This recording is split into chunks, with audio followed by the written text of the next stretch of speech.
नमस्कार, मैं हूं केशव पंडित और आप देख रहे हैं देश का तेजी से बढ़ता है टीवी न्यूज चैनल। जी हाँ, पत्रकारों के साथ सरकार और प्रशासन का दोहरा रवैया क्यों है, आखिर ये समझ नहीं आता। सबसे पहले जब अखबार चलने शुरू हुए तो पत्रकार आए, उसके बाद रेडियो शुरू हुआ तो रेडियो पत्रकार आए, उसके बाद में टीवी शुरू हुआ तो टीवी पत्रकार आए।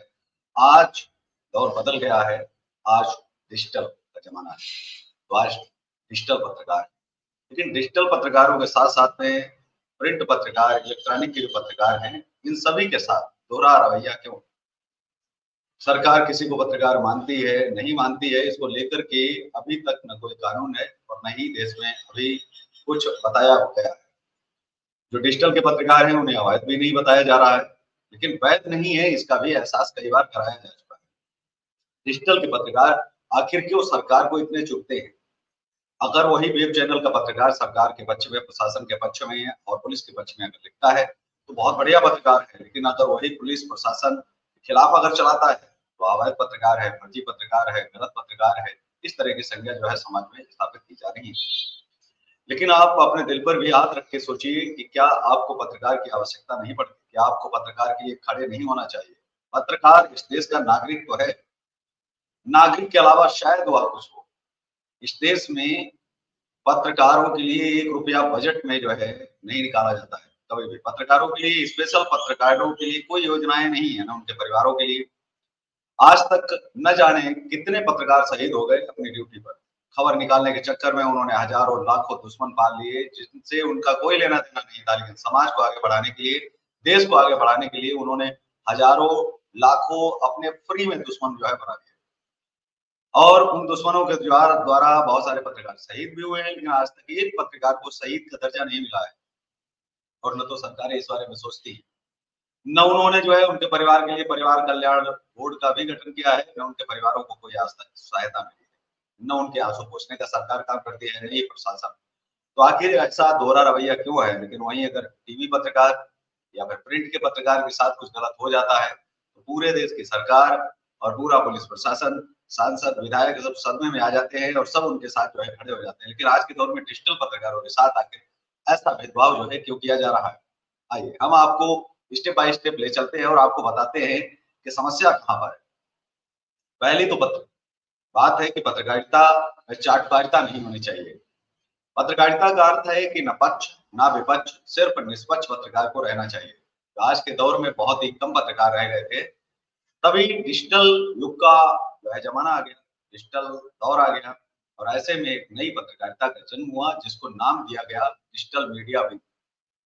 न्यू मीडिया विंग के जो पत्रकार निकले, उन्होंने अपनी आवाज़ उठाना शुरू कर दिया, उन्होंने गाँव-गाँव जाकर, नगर-नगर जाकर लोगों से सवाल पूछने शुरू कर दिए और जो गलत थे, गलत लोगों का जीना मुहाल कर दिया। आज भी हमारी जो मीडिया है, वो गाँव तक नहीं पहुँच पा रही है, गाँव की गलियों तक नहीं पहुँच पा रही है। बहुत ज़्यादा से ज़्यादा विधायक या सांसदों के घर तक ही पहुँच पा रही है और वहाँ से नाश्ता करने के बाद में सीधा जो है दिल्ली या लखनऊ रवाना हो जाते हैं। लेकिन क्या राजधानी तक की ये पत्रकारिता क्या टेबल रिपोर्टिंग नहीं कहेंगे आप इसे?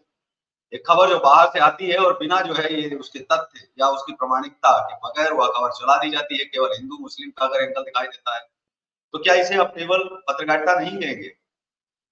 क्या इसे कॉपी पेस्ट पत्रकारिता नहीं कहेंगे जिसके खिलाफ लगातार जो है अभियान भी छेड़ा और चलाया जाता है और जिसको ये कहा जाता है कि कॉपी पेस्ट पत्रकारिता बंद कीजिए। बहुत सारी गलत खबरों के लिए खंडन करना पड़ता है, खुद नेटवर्क को आकर के कि ये खबर हमने नहीं चलाई, कई बार गलत खबरें चलाते हैं, उनके लिए भी माफ़ी माँगनी पड़ती है। क्या वजह है कि एक चैनल पर, एक संस्थान पर जब आपकी गलत खबर पड़ चल जाती है, तो कितना गलत असर पड़ता है उस दर्शक पर, आपकी विश्वसनीयता पर प्रश्न चिन्ह लग जाता है। ये वाला फिर आप मुँह दिखाने के लायक नहीं रहते और फिर आप शाम को 8 बजे प्राइम टाइम शुरू करते हैं और फिर आप झूठ बोलना शुरू कर देते हैं। आपके गोदी मीडिया के चक्कर में आज डिजिटल मीडिया भी खतरे से कम नहीं है।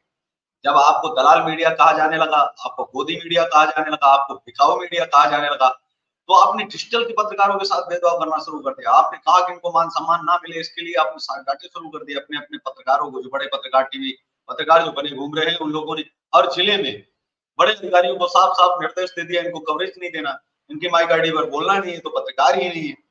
जैसे आप बहुत बड़े पत्रकार हैं। आज खतरे में अगर कुछ है, वो आर्टिकल 19 है, जो हमें बोलने की आज़ादी देता है। जो एक कथा कहता है कि इस देश का हर नागरिक बोल सकता है, जो फ्रीडम ऑफ स्पीच की, बोलने की आजादी जो देता है, वह आर्टिकल खतरे में है। आर्टिकल 19 खतरे में कौन लाने वाला है? ये गोदी मीडिया, बिकाऊ मीडिया, दलाल मीडिया, इसमें कोई शक नहीं। लेकिन ये पहला पार्ट है जिसको लेकर के हम आपके सामने आज प्रस्तुत हुए हैं। जल्द ही दूसरा पार्ट भी आएगा और उसमें हम बड़े-बड़े टीवी चैनलों के खुलासे भी करेंगे, सबूतों के साथ। बताएंगे कि कौन-सा पत्रकार कितने में बिक रहा है, किस पत्रकार का कितना रेट चल रहा है। जो डिजिटल मीडिया के पत्रकार उनसे सहन नहीं होते, आखिर क्या वजह है? उनसे कभी भीख माँगने जाते हैं क्या डिजिटल मीडिया के पत्रकार? डिजिटल मीडिया के पत्रकार एक नंबर का कैमरे पर काम करते हैं, ऑन कैमरा। आखिर क्यों सहन नहीं होते आप? अगर डिजिटल मीडिया के पत्रकार कुछ गलत कर रहे हैं तो आप उनको जो है आप ले आइए। लेकिन इस देश में बोलने की आजादी है, तो हर व्यक्ति बोलेगा। डिजिटल प्लेटफॉर्म आप अगर बंद कर देंगे तभी शायद कुछ ऐसा हो सकता है, लेकिन कोई ना कोई रास्ता तो निकलेगा ही। अब लोग मूँछों पर ताव देना जान गए। उनको मालूम है कि मूँछों पर ताव से तुम ही नहीं दे सकते हो, हम भी दे सकते हैं। ये मूँछें हमारी भी हैं और हम जो समाज में करना चाहेंगे वो करेंगे। तो अब संभलने और सुधरने का वक़्त आपका आ गया है। पूर्ण प्रसून वाजपेयी को निकाल तो सकते हो, लेकिन जनता के दिलों से कैसे निकालोगे?